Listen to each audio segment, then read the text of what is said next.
In der Heimen Basimches in Wiener. Shalom Aleichem and welcome to Online Smicha. Today we'll discuss our halacha on this week's Parshah, Parshas Bo. Today this week we come to the grand finale of breaking Mitzrayim, breaking Paroi, and the summary of all the makkos, the last couple of makkos are discussed in this week's Parshah.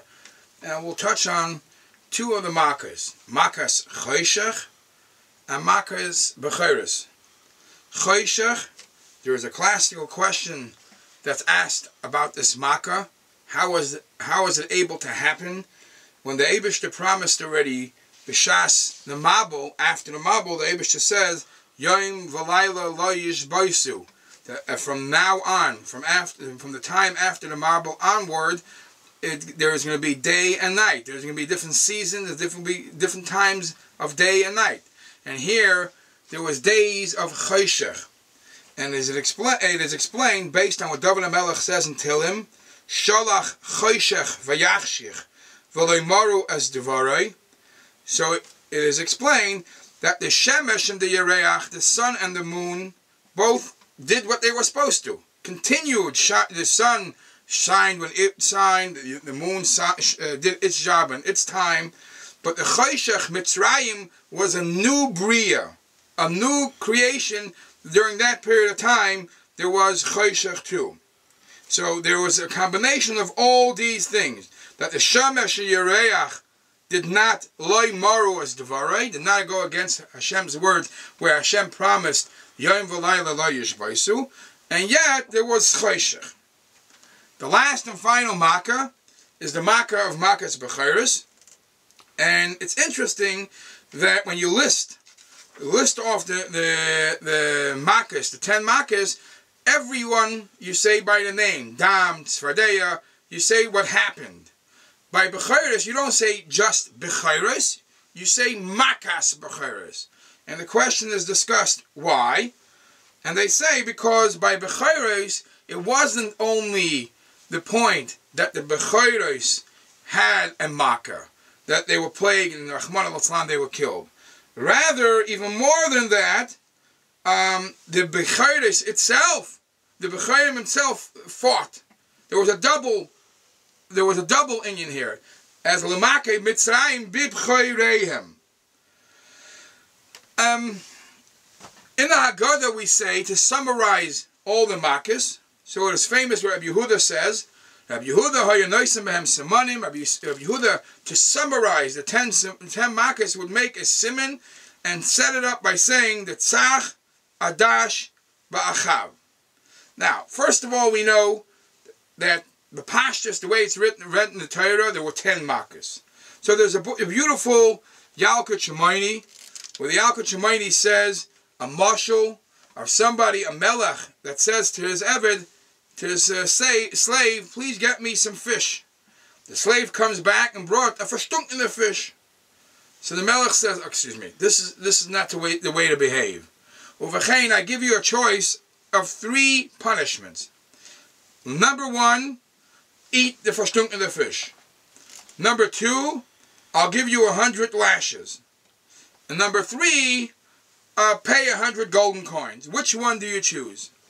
So the eved responds and says, you know what, I will eat the verstunkener fish. He starts eating the fish, and he can't. He's throwing up. Halfway through the fish, he gives up. He says, my dear Melech, I cannot eat anymore, but you know what? Give me the lashes. The Melech said it was going to be 100 lashes. So he gives him 20, 30. By 40, 50, he can't tolerate it anymore. So he says, Melech, I'm sorry, I will pay the coins. I will pay the 100 coins. So the Yalkut Shemaini says, this is exactly what happened to Paroi. Moshe and Aaron come to Paroi and say, let the Yidden out freely, nicely, without any harsh consequences or punishment. No, I'll take this option or that option. Says the Yalkut Shemaini, L'B'Sayf, you'll see that the Yidden will go out and you'll get the worst. You'll get every punishment that was set aside for this. And these are the Eser Makkos, Shehevi HaKadosh Baruch Hu Ala Mitzrayim B'Mitzrayim. But Rabbi Yehuda is famous to summarizing things in Ramazim. And he set up the makkos in the remez of the tzach adash be'achav. what's so special about this? So others say, and it's brought in different Haggadahs, that it was actually based on the Medrash. It was written on the Mata Moshe, was written this, the Tzach Adash Ba'achav, in this order, not as the Rebbe writes in Tehillim. There's a different order. So Moshe was going down the list of Ditzach Adash Ba'achav on the Mata, knowing what is the next Makkah to come. So this is part of what took place in Mitzrayim, part of the Sipur Yetzias Mitzrayim. Rabbi Yehuda says this is what was written on the Mata Moshe. One Mefarish actually says that it wasn't only written on Mata Moshe, on the Gufei Mitzrayim, on the physical bodies of the people who lived in Mitzrayim. It was tattooed on their body, the Tzach Adash Ba'achav, and it was like a checklist. This is number 1, number 2, and the Makkah per Makkah was going down as it was written in their, tattooed on their body. But there's something deeper than that.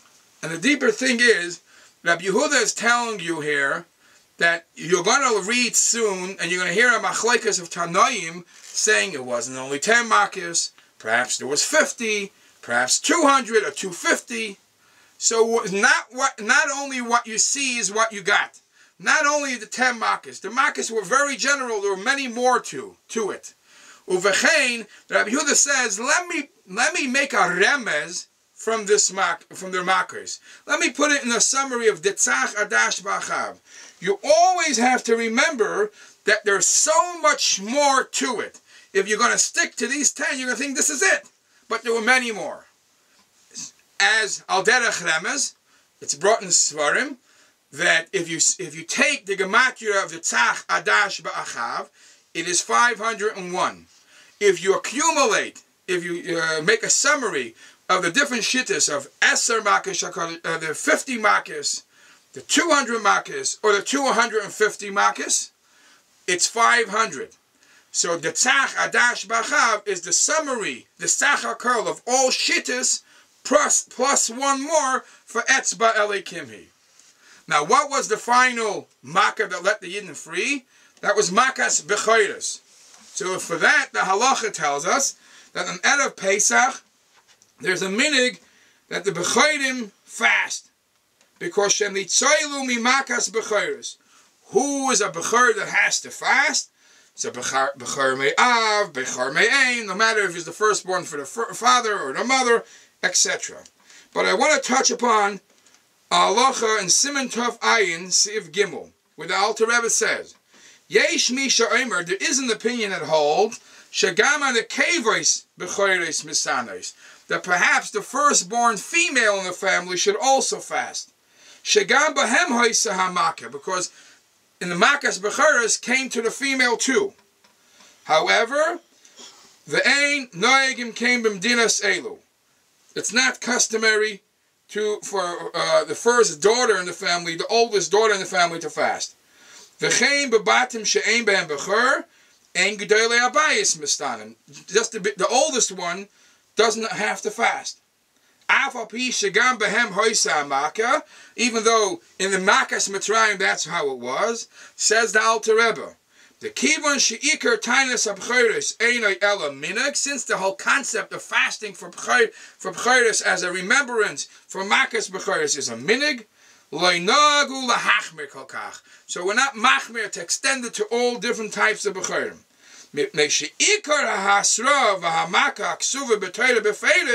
Because when you read the psukim, as Pare was warned, and what seems to be clear in the Torah, who got the makkah?